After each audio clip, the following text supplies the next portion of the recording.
This is a Film Stories original podcast. We made this. Hi, I'm Frank Spotnitz. I produce The X-Files, and you're listening to The X-Cast.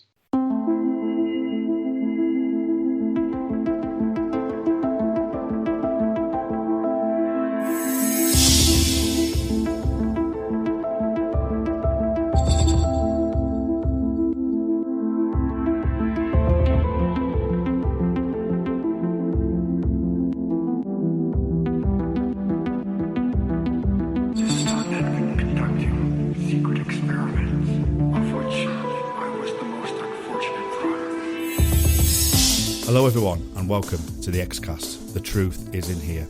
My name is Kurt North and today I have with me Sarah Stegall. How are you doing, Sarah, today? I'm fine, thank you. Fantastic. So we've been tasked today with the episode of Tunguska. Tunguska was season 4, episode 8. It was released on the 24th of November 1996. It was written by Chris Carter and Frank Spotnitz and directed by Kim Manners. But before we do that, Sarah, this is your first appearance on the X-Cast, I believe. Is that right? That is correct. That's brilliant. Okay, so that means we get to do the 5 questions of X with you, which is fantastic. I'm looking forward to this. Okay, so when did you first discover the X-Files? I believe it was the 3rd episode. I had been working. I came home from a long commute, and I sat down, and I was sort of channel surfing through the TV, and I'd heard about this show about aliens, but I wasn't really sure I wanted it. But I landed on the X-Files at the beginning of Squeeze, and I was watching it, kind of half paying attention to it. And then there comes this moment when Eugene Toombs is reaching down a chimney towards the viewer, and his arm just gets longer and longer and longer, and the hair stood up on the back of my head, and I said, okay, I'm going to watch this. Right. And I watched every episode after that.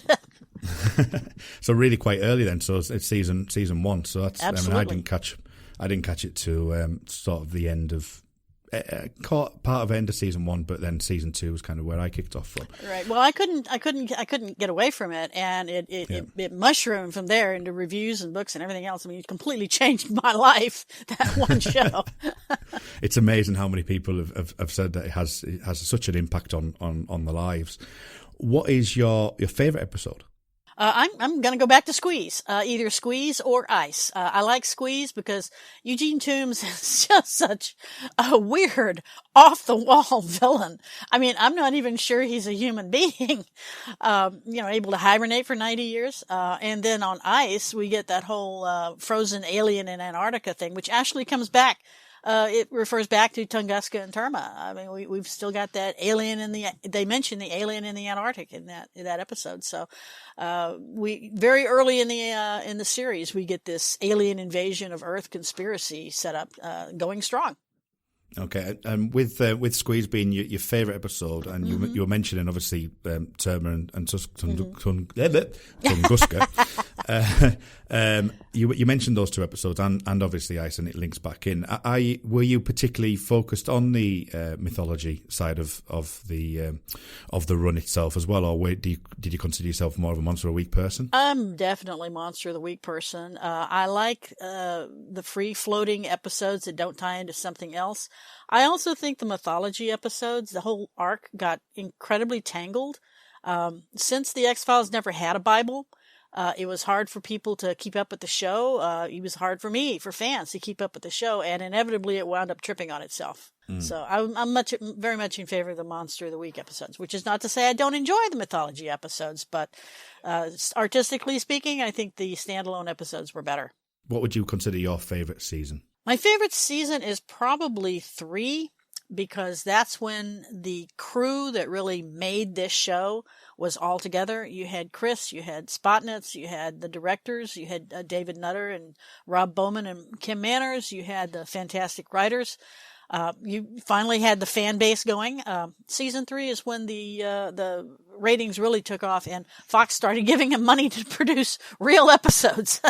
Yeah, you're not alone with season 3. Season 3 is my favourite season as well, and I know it's a lot of people. Season 3, season 4 seems to be the seasons that seem to be the ones that people really sort of go straight to. And as you say, the money is it's probably a big factor in that as well. And I think that I'm a big mytharc person, and I think season 3's run is fantastic. It's definitely the best and strongest of the show at that point.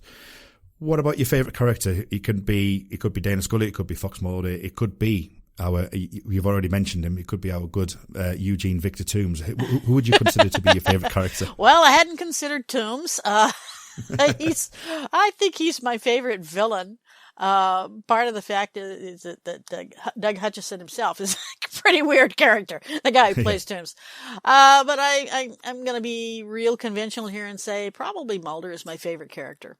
It's a close race between her and Scully, but Mulder is the tortured hero, the seeker after truth. Scully, not quite so tortured, or at least not emotionally, at least not in season 4. But I think Mulder definitely would have to be my favorite. Brilliant. That was my answer as well. So see, we've never met. We've never met, exactly. And yet. And finally, for the 5 questions, what is your favourite moment from the series? That's a tough one. Oh, okay. I've already mentioned Squeeze and the hand reaching down the chimney, but I think in terms of the overall mytharc, Mulder and Scully, it has to be that moment in Ice, when she is not sure whether or not Mulder has been infected with the alien, and she examines him for signs of it, and then he spins her around and does the same. And there's that moment of we're almost enemies, and then we connect. And that's the moment that the partnership really solidifies. Considering she actually held a gun on him in an earlier episode, that's really tough for real life agents and partners. When you pull a gun on your partner, that's pretty much the end of the partnership. But in Ice, they reconnect.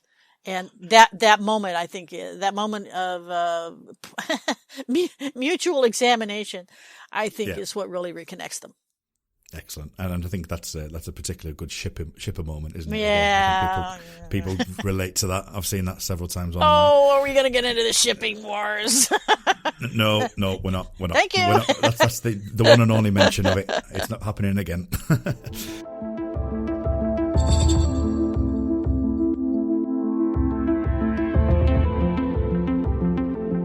Right, okay, so we are here to talk about Tunguska.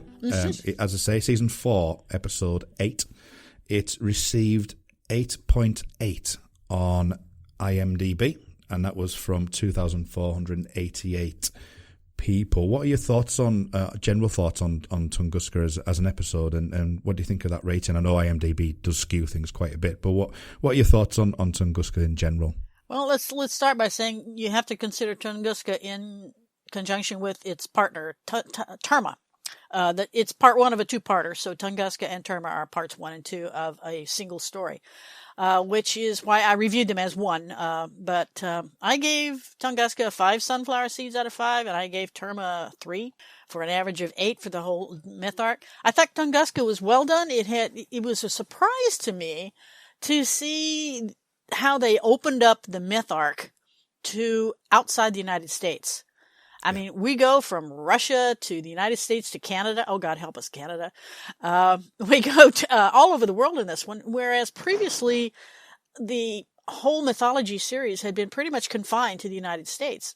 And the paranoia at work here, the paranoia that's driving this, is a paranoid conspiracy theory about the United States government. Well, now we're bringing in the Russians. Maybe even the Canadians, God help us. So, we've got a whole global conspiracy going on here. It's a real turn for the entire series to suddenly turn this from a localized, regional, national problem to a global invasion problem. I mean, we also had in season 3 that obviously they started to develop the Japanese and the Germans as well in Paperclip, and I think that this was, for me, a turning point in the way they were going, which we would eventually get to in the Red and the Black. Yep. And Patient X, obviously, we're going global, and now we're going universal, effectively, in those 2 episodes. But the reopening of the Cold War is very much a feature in this one, isn't it? Really, that's kind of where they're aiming for, and it was an interesting one. So, what other thoughts do you have on it as well? I mean, obviously, it's opened up the event. What did you think of because Tunguska is actually a recognised event. It did happen in 1908, and I think it was the 30th of June. I remember reading a book on it when it first came out, and people were saying that you could see a newspaper in London in the pitch black at night, because it was the shockwave went twice around the world. So, what are your thoughts on using a real life event like that? I thought it was brilliant. When I first heard about it, 2 months before it aired, when I first heard about it, just the title alone, I was going, Tunguska, awesome, because I love that event, that whole bizarre and spooky event, which actually no one's really quite explained. I like the antimatter explanation myself, but I subscribe to that. Yeah, and I've also heard the black hole theory, that a tiny pinpoint-sized black hole passed through the Earth at that time. I don't know. All of those are fun. All of those are interesting. And so when they announced Tunguska, I was going, wow, we're definitely getting an alien in here somewhere. But I was surprised that it turned out to be the oilian, oil-based alien. I was thinking maybe it would be one of the hunters, bounty hunters, maybe even a flying saucer with grays. But no, we got the oilian, which is a pretty good idea. It's driving the idea of mining, of excavating these rocks with oil in them. I understand. Yeah, they told me it came from the headlines when there was an Antarctic meteorite which was discovered and said to have fossils of alien bacteria from Mars. They determined that it came from Mars, and so that got written into the story. So all of that is fascinating. It opens it up beyond the conspiracy theory, and thankfully, this is the one thing I like about this mythology series, this aspect of it. It takes the focus off of Mulder's hunt for his sister. So much of the X-Files, early X-Files, was about Mulder's hunt for Samantha. I sympathize with him, but that's his personal quest. Whereas the mythology series as a whole, the alien invasion, I mean, that affects everybody. That talks to everybody. And of course, they balance this off with the whole congressional inquiry sequence, which right now in the United States is very up to date. It's stood up surprisingly, unfortunately, well, with an FBI agent answering to a congressional subcommittee, with threats being exchanged back and forth, with murders in Charlottesville. I mean, Charlottesville again? Who knew? So there's all kinds of stuff that makes it still relevant today. But as for the use of the oil alien, I thought that was a particularly good sequence. And of course, the ending of Tunguska is terrible, with Mulder lying there under chicken wire being dosed with the black alien. That's horrifying. For me, that's one of the go-to iconic images that I always remember. So I think it's fantastic. How do you come back from that? Yeah, exactly. And we'll find out. So I think that because we've started talking about the congressional hearing, I think we need to dive a bit deeper into the episode. So we shall do that right now.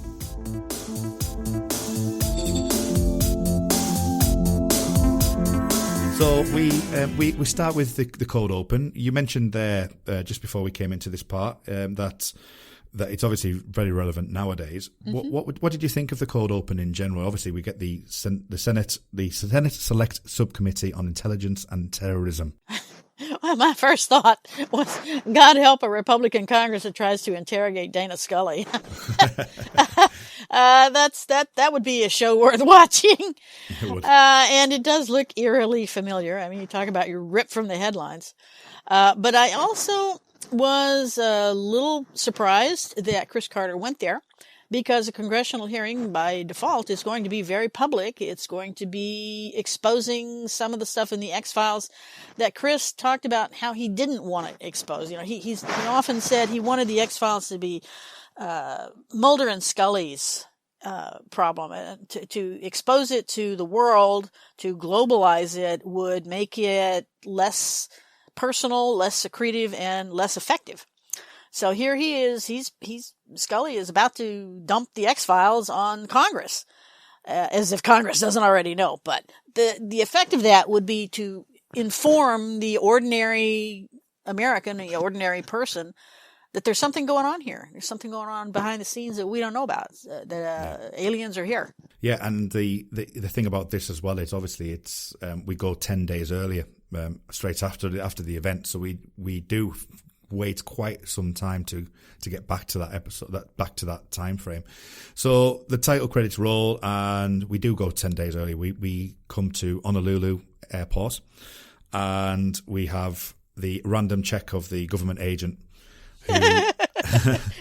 Sorry, that's so pre 9/11. It is a little bit, isn't it? So we have the random check of him, and he's saying that he doesn't have the combination of the briefcase. So we obviously then are brought into, we get our friend Mr. Oily, as you nicely called him, is basically dropped on the floor, and we find what happens to the oil. So over the course of season 3, we get a slightly different tact on how the oil operates. What did you think of this new way that it's kind of like comatose people rather than actually taking over their bodies? I think it left a lot of loose ends, unfortunately. For example, what happens to the TSA agent? Well, he's not TSA, but what happens to the customs agent who gets invaded by Diesel Bob? He just becomes comatose. Okay, well, that's it. We never hear anything more about him. And that happens all too frequently in the ensuing episodes, that people are taken over and it's thrown at us as for shock value, and then we never find out what happens to these people. Whereas I would think Mulder and Scully would be desperate to find out what happened to this customs agent. He's a potential, I don't know, witness, subject, whatever, but they just completely drop that. So I think it's not a wise decision. I think having people taken over and being controlled is in some ways scarier than killing them off.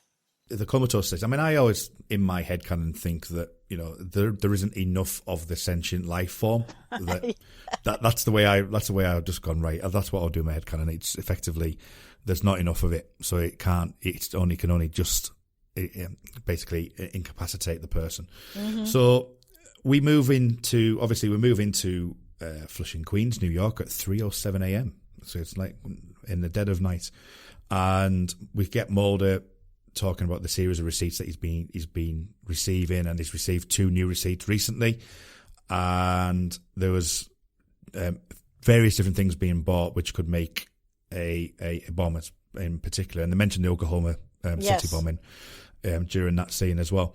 So Scully asks the pertinent question of why leak them to you, Maura. Why is a person leaking that kind of information to you of all people? And then we of course find out it's a certain reoccurring character. So that opening scene, it's obviously the direction of Kim Manners is quite a dark scene that we see it in. But what were you like when you saw the Krycek reveal? It was awesome. Nick Lee must be so happy. Yay! He's got another speaking part. Yay! And I was glad to see him because I always like Rat Boy. He's the perfect anti-Mulder, the perfect foil for Mulder. Everything Mulder is not. So he's always fun. And as for his resuscitation, of course, my first thought was, how the hell did he get out of that missile silo? He was buried in a missile silo, and if memory serves, he was infected by the alien. Yes. That the last thing we saw of him was his eyes filling up with oil, and so okay, Diesel Bob is at it again. He's taken over Krycek now, which would have made Krycek way, way more interesting. But in fact, there's no evidence of the alien in Krycek in this episode. Yeah, because it was that, and that was another scene as well from. I'm trying to think which episode it was now, but from Apocrypha, where the diesel oil's coming out of him like no tomorrow, like of every orifice. Yeah. But yeah, it's certainly an interesting thing that there doesn't seem to be any after effects with it at all, and that he's operating with this new militia group he then says they found him in that silo. So so there's also a couple of great lines in that particular scene as well. Once we get Krycek in the room, and obviously the interplay between Mulder, Scully, and Krycek has always been really fun to watch. I mean, what were your thoughts on this particular coming together in the warehouse? I think it's that scene where Krychek says, "These guys, they make it all up as they go along," and I love that. I mean, that works on so many levels, and it's interesting to see how the one thing that Mulder and Krychek now share is complete contempt for the government and the cover up, the paranoia about the conspiracy. They are both of them actually for the first time have the same intent, which is to uncover and expose the cigarette smoking man and his minions. So I thought that was a turning point for the character of Krychek. Some of the lines that, that I think is fantastic is when he slaps off Krychek's baseball cap and Mulder says, "I'm sure you had no trouble adapting after saying living with the rats." And Mulder's line when he says, "You're full of crap, Krychek. You are an invertebrate scum sucker whose moral dipstick is about two drops short of bone dry." And I just love that interplay. I think it's fantastic. David had several takes on that. I mean, you can't just that's a lot to get out when you're basically spitting it through clenched teeth. You know, it's a difficult line to deliver. So David kind of struggled with that one, but he got it out. Yeah, he did. And like I've talked about Krychek before, and some of his backstory of, you know, the feeling that he wants to get back at cigarette smoking man for all he's done with him, and there is a little bit of that in that scene as well, which was always quite interesting to me.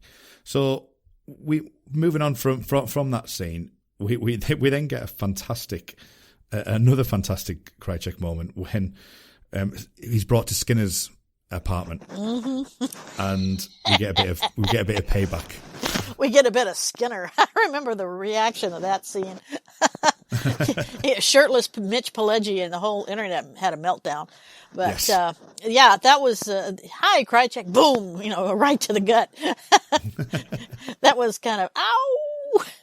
Okay. I started to feel a little pity for Alex Krychek there. I think Scully's the only one who didn't take a punch at Krychek in this episode. I think she just had some eye rolling moments. I think that was pretty much all she had there, wasn't it? They then take them to the Dulles International Airport. So we're at the airport here, and they're looking for the diplomatic pouch. What did you think of that scene? I always find that the guy running down the airport runway there, he's running very straight. Yes. For a start off. And I love the tracking that Kim Manners has put on the direction of that. I think the actual tracking of it is fantastic. But what did you think of that scene as a whole, with the tracking down of the pouch and the action that we get with eventually getting the diplomatic pouch? Well, I thought all of it was fine right until the end, where Mulder finds the pouch. And I'm going, this guy's running for his life. And then he discards the one thing he's there to guard. Yeah. His sole job, he has one job, and that's to get this rock to the right people. And apparently some, fairly intense pressures have been brought to bear on him, because later he's going to break into Skinner's apartment.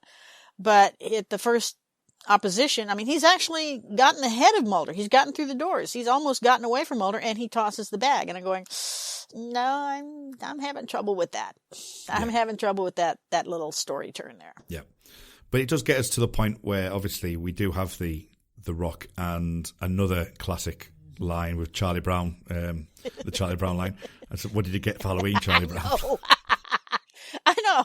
Does that really play outside the United States? Is that something that people in the UK would get?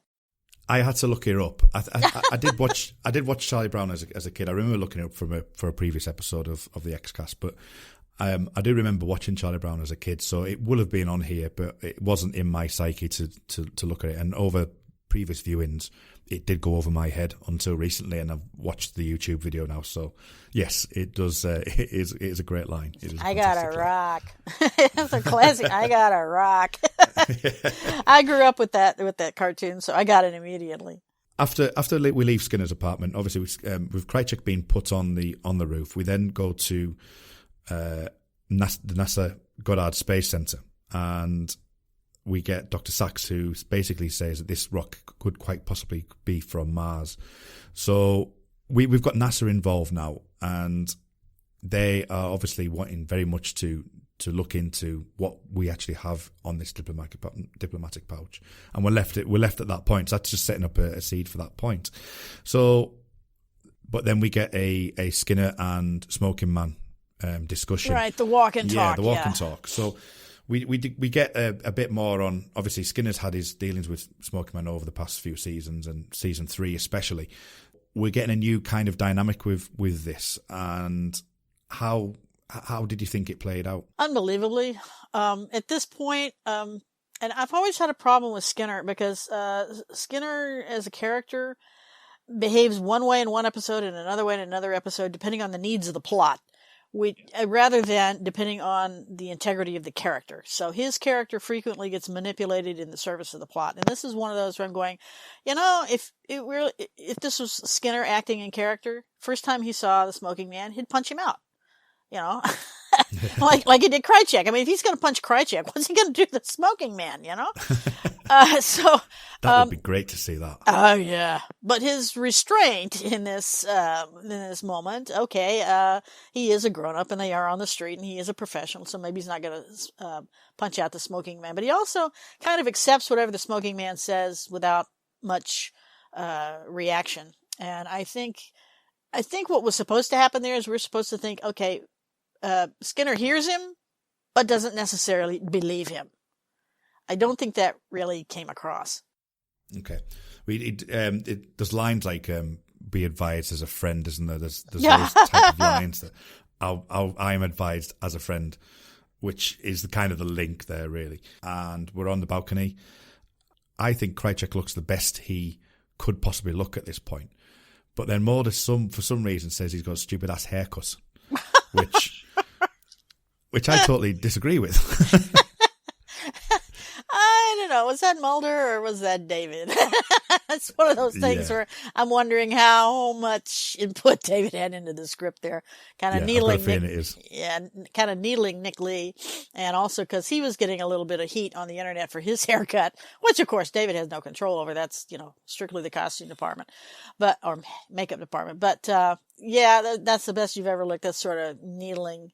I mean, he's already done things like knocking his hat off and shaking him around and, generally trying to make Krychek look weak and ineffective and needling him on his haircuts and everything. That's kind of a grade school thing to do, But then again, Mulder's always had that boyish, shall I say, immature streak or side to him. So that's not out of character. It's just kind of weird.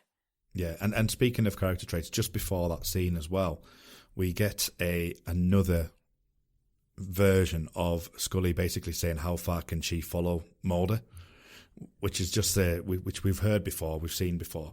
And we'll see again and hear again. We'll see again. Yeah, absolutely. But then when we do get to back to Dr. Sachs, when he's drilling the rock and the black oil infects him, what did you how did that make you feel when you saw that? The fact that he's wearing those level 4 biohazard suits, and when he was physically looking, knowing that it's inside, not outside of that visor. It was scary. First of all, I know about hazmat. I've got a certificate in hazmat management, so I know how those Bio4 suits work, and it's hard to imagine how could something get through there if there was no actual rent or tear in the fabric. So, from that point of view, I was going, how did that get in there? Did it melt through the faceplate? And they never did really explain that. You've also got Scully later on in the episode when she's putting the Bio4 suit on with Agent Pendrell. She's assuring, nothing can get through this. And we're sitting there going, yeah, it already did. So I'm not, hello, Scully. How do you think the guy got comatose? So that's a bit on the nose with Scully, because obviously she's going from what she knows, but you're standing right in front of somebody. Yeah, hello. Yeah, there's something not right, is there? I would have liked an explanation for how those little black oil worms got into the suit. I would have liked an explanation for that. We get Marita Covarrubias. Deep blonde. Deep blonde. Covarrubias. And as many people might find out, I kind of ship. We're talking about shipping. I didn't say. I kind of ship Marita and Krychek. Me. I'm on the dark, seedy side of shipping. So I like that. I like that. You might idea. have something there. Krychek is outside the apartment now. Whether or not Krychek knows who he's gone to see at this point, we don't know that. We don't know. We have to make that up in our own heads. But we do get Marita, and we get the aspects of Mulder wanting to get some help and finding out that the information that's being provided is just north of Tunguska, which obviously perks his ears up because he's aware of the Tunguska incident. So what I find quite an interesting take, and I wouldn't mind your thoughts on this, was one, Mulder asks why is she helping him, and she says that she believes in the work, etc., etc. And then we also get the how long have you got? And he looks at his watch, and it's 3:12, and then he gets in the car, and it's 3:15. So 3 minutes has elapsed. Well, maybe it's 12 hours. maybe it is 12 hours, yeah, or even 24. So what was your thoughts on that scene? I didn't even actually notice the time. I should have noticed the timestamp because I usually do. That's almost always somebody's birthday. But my thinking on that scene was, I was a little distanced from it because I was watching Kim Manner's direction. The way he positions Mulder on the couch, the way he does that shot where he's asleep and she sinks into the shot and she's looking at him. I mean, there's the way he shot it makes it a very intimate moment. And that, I think, enhances what I think is her betrayal of him. Because no, I don't think I don't think Deep Blonde is helping him. I think she's working with Krychek, and I think she is deliberately sending him to Siberia to his death. Okay. And it's really important, that scene as well, because she mentions about getting him credentials and the fact that later on we find that Cigarette Smoke Command says that someone appeared on the computer at that point. Now, that's interesting. That's interesting. When you say that, why does he say that he appeared on their radar? If she's working with Krychek, then she would not have told the smoking man about the credentials. So, yeah, that's more evidence that she is not working with the smoking man. Yeah, exactly. So, so we get obviously, so 3:15 comes along, he gets back in the car, and we're already laughing. So are you going to keep me in the dark? Boom. Yeah, why not? Yeah, which I think is one of my favourite moments in the entire run. I watched it this afternoon, and I didn't forget about it, but when I realised that he was at the apartment, and I went, oh, I know what's coming up next. And it's always a memory that's kept in my mind for a long time, just how great he just says, yeah. Boom. One punch. Yeah. Yep. Okay, move on. Back in Krychek. Yeah, exactly. He does get beaten about a bit, doesn't he? He's a human punching bag. So we go back to Dr. Sachs. He is starting to convulse while they're in the level 4 suits, which was very convenient at the time they were looking. I can't believe that hadn't happened in the previous hours. But never mind. And so we're getting the idea that Pendrell and Scully are obviously looking into what is happening with him at this point. It's only a quick scene, and we quickly get back to Mulder and Krychek in the car park. Yeah, but there's that scene where Pendrell is looking in the microscope and sees the black worms, invading Dr. Sachs. I mean, that is gross out, creepy. Ugh. Yeah, it's the pineal glands himself to, which is interesting that he could see the pineal gland from the carotid artery, but okay. I'll leave the science there, I think. So we get that. That's just more setup really than anything else. Krychek is in the car with Mulder, and Mulder's going to leave him there and get Scully to come and have a look at him and get him a bowl of water or whatever he needs. Krychek starts to curse in Russian, then leading to the point of Krychek saying that his parents were Cold War immigrants. So obviously that's a way of getting him to get onto the plane with Mulder. But what did you think of that overall? How did you think that did that work for you? Should they have been set up before that, or do you think just him cursing? How do you think that felt? It worked for me because that's what convinced me that Krychek was setting Mulder up. Because if Krychek was really worried about it being abandoned in the car, all he has to wait is for Mulder to walk away, and he starts hitting that horn. Start hitting the car horn. Somebody will investigate. Okay, so he's not trapped there for a week. Instead, he's doing whatever he can to get Mulder to take him with him. I don't think he realized, well, I don't know. Maybe he did know that Mulder had credentials and a plane ticket to Russia. If he's in collusion with Deep Blonde, then yeah, that she would have given those credentials and that plane ticket to Mulder on Krychek's orders. So now Krychek's whole purpose, his whole mission, is to get on that plane with Mulder. So, yeah, that struck me as part of the setup. Got you now. I set the hook. Now I'm going to reel you in. Yeah. And it's interesting. It would have been nice to see some backstory over the course of Krychek's run, really, wouldn't it? All of a sudden he speaks Russian? Okay. Yeah. We have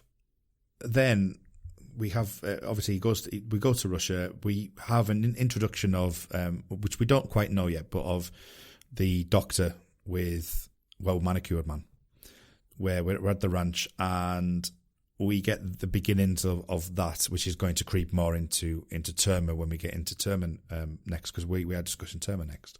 Yeah, and that confused me. That confused me, because it wasn't until Terma I realized who the woman on horseback was. Right. That wasn't well brought out. So I would kind of agree. Actually, it's taken me a few episodes, a few watches, and it's amazing when you look at something in more of a critical eye that you see things that you would normally just wash over you, and that did kind of wash over me a bit. But I got it obviously on this watch when I watched today. So we have that the sort of just seeded in there, ready for the next one, and obviously this is when we get the computer scene with the UN credentials, and well-manicured man's not happy that the description matches Fox Mulder. And you fool! you fool! And well-manicured man, he's a fantastic character, isn't he? I know. He's just one of the best. He's one of the best. Especially since he gets to talk like that to the smoking man. We all want to talk like that to the smoking man, but only he gets to. So we get... that's a setup, and obviously we're getting the fact that UN credentials have been input, and CGB has basically said that that's what's happened, and Fox Mulder's going there. We get the conflict, as you say, between Smoking Man and Well Manicured Man, which is always a great act to see. I love to see that kind of thing happening. And we then start creeping towards the Senate discussions where Scully is starting her silence on where Mulder is. That's starting to seed in at this point of the episode as well. While we're in Russia, we get Mulder to exposition what Tunguska is at that fence, and we find out that the area isn't miners, it's a prison. What did you think of Vancouver? I mean, Russia. My first thought was, isn't this supposed to be November, December? Isn't Siberia deep in snow? Where are the snowsuits? Aren't they freezing? But okay. Also, at this point, I was starting to wonder, okay, Krychek has maneuvered himself into this trip. He obviously wants Mulder to go to Tunguska. Why is he asking Mulder about Tunguska? Is this part of his cover? Or is he really that ignorant? Or is he just following somebody else's orders? So I was a little confused by why put the exposition about Tunguska here in this discussion between Mulder and Krychek? There are other places this could have been brought out. Right, yeah. That's a good way of looking at it. I mean, it definitely had to come out some way, I think. Yeah. Because the whole reason of when he says that's just north of Tunguska, and it could have even been at that point with Marita, I suppose. It could have been there because that's when it was first brought up. Which is interesting. I mean, that also implies that she already knows what's at Tunguska. Since she doesn't ask. Yeah, that's interesting. It's something I've not really considered about before. But what I do like when they get caught, and what I do like about this is the absolutely amazingly beautiful shot when Mulder's in the prison and the light shining through the window. I think that shot is one of my, again, so many things in this episode where I remember it so well. I remember just these iconic moments. If memory serves, that was John Joffin as the DP on that episode. It wasn't John Bartley, but it was Joffin working with Manners, and those are always a good team together. But it's also interesting because, you've got Mulder in this dark, filthy, dank cell, intercut with shots of Scully in a nice, clean cell in Washington, D.C. with books and her own clothes and all the rest of it. Hot and cold running, superintendents. It's an amazing juxtaposition there. Yeah. Well, that comes into Terma, which I'm sure we'll discuss when we get there, because I want to talk about Scully at that point, because I think it's brilliant, and we'll talk about that certainly later on. The Senate starts to start coming into it now, and we get to go to the Senate Executive Building, and one of the first questions that is effectively asked is, are you familiar with the penalties of obstruction of justice? Which is, if that's not on the nose. And still relevant 20-odd years later. Yeah. Well, yeah, probably more so. But yeah, so we get that. And obviously that's a play on the fact that, we're approaching the fact of where's Agent Mulder. You're obstructing justice. We want Mulder effectively. And that's what the question we get stuck on eventually. But this is obviously the first part, and, what the obstruction of justice is and why that's happening. And then we do get the question is, where is Mulder? And this is where Scully starts to really kind of, effectively not say anything. And we get into her moral compass as such with that. We go back to Mulder, and Mulder picks up the bowl with the cockroach in it, which I can't help but think of War of the Cockroaches. I just can't help it. As soon as I saw that cockroach, I instantly jumped back to that. I think I've been told that in the soundtrack, not the soundtrack, but in the subtitles, you don't hear it in the soundtrack, but in the subtitles, he makes a reference to Bambi from War of the... You remember the bug expert, the bug scientist in War of the Cockroaches? Yeah. I think, Bambi, is that you? That's strange, because I did have the subtitles on my DVD today, and I didn't see that. I know, that's what I've been told. I haven't seen it myself, but it would have been cute, but a little bit, as you say, on the nose.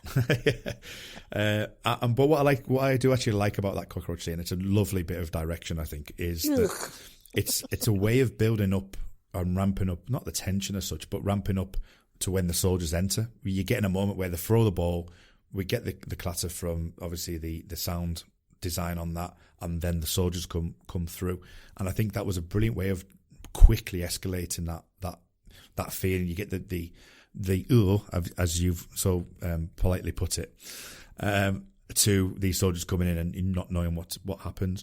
And then obviously, as we get to the end of the episode, we have Krycek talking in Russian. We get the guy who's next door to the prison cell, who basically says he speaks it differently to the guards' formal language as if to an equal, and you've been conned effectively. We then get Mulder getting injected with what we believe is the vaccine, and then the iconic shot right at the very end where Mulder gets infected. So, and that is where the episode finishes, and we end up with a to be continued.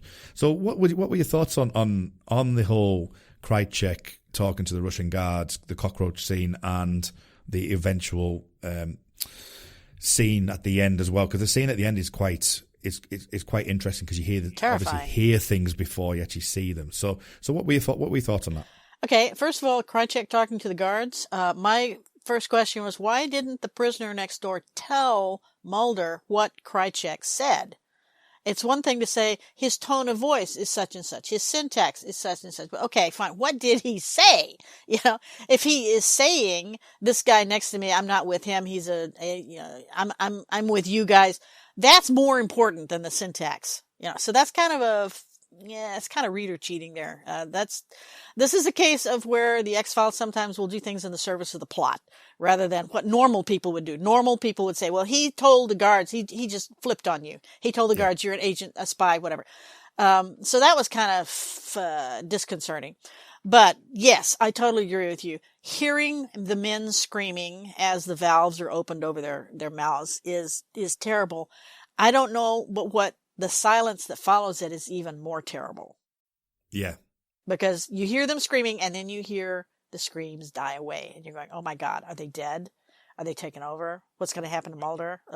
Especially as the image of Mulder is that he's comatose at that point as well, isn't he? So you're seeing his signs, because Mulder doesn't actually scream at all. He just pulls that face when it lands on him, doesn't he? So he knows what it is. I mean, he's scrunching up all of his orifices, so to speak, Yeah. But you can't do anything about your nose, so. No, you can't. No. So yes, that comes to the end of the episode. So how can we find you online? Where do you normally spend your time online? I've got my own website at www.munchkin.com. That's MUNCHKYN.com. And you will find my reviews there and news about my works, my books. All of my X-Files reviews are there. So that's probably the best place to start right there. Okay, brilliant. Well, you can find me on Twitter. My Twitter handle is at rmuldrake, RMULDRAKE. I've also started my own podcast as well, which is called Pick Up a Podcast, and you can find me on Pick Up a Podcast at Pick Up a Podcast on Twitter. Thank you again, Sarah, for coming on, and as always, trust no one. The X-Cast, an X-Files podcast, is produced and presented by Tony Black, alongside a dedicated group of podcasters and X-Files fans. You can find us on Twitter at The X-Cast, and on Facebook if you type in The X-Cast, or at our group, X-Files Basement, an X-Cast podcast fan group, where you can continue the discussion about all things Mulder and Scully. If you want to support The X-Cast further, you can now subscribe and become a patron of the show on Patreon. On Google, just type patreon.com/The X-Cast. That's PATREON. You'll see all of our tiers, subscription options and perks, which include early access to episodes, bonus content such as commentaries on X-Files episodes, access to a patron chat zone, and even appearing on one of our patron roundtable discussions. We would appreciate any support you can give the show, so just go to patreon.com/The X-Cast to find out more. Our title music is provided courtesy of Will A, who you can find on Twitter at IamWillAYE.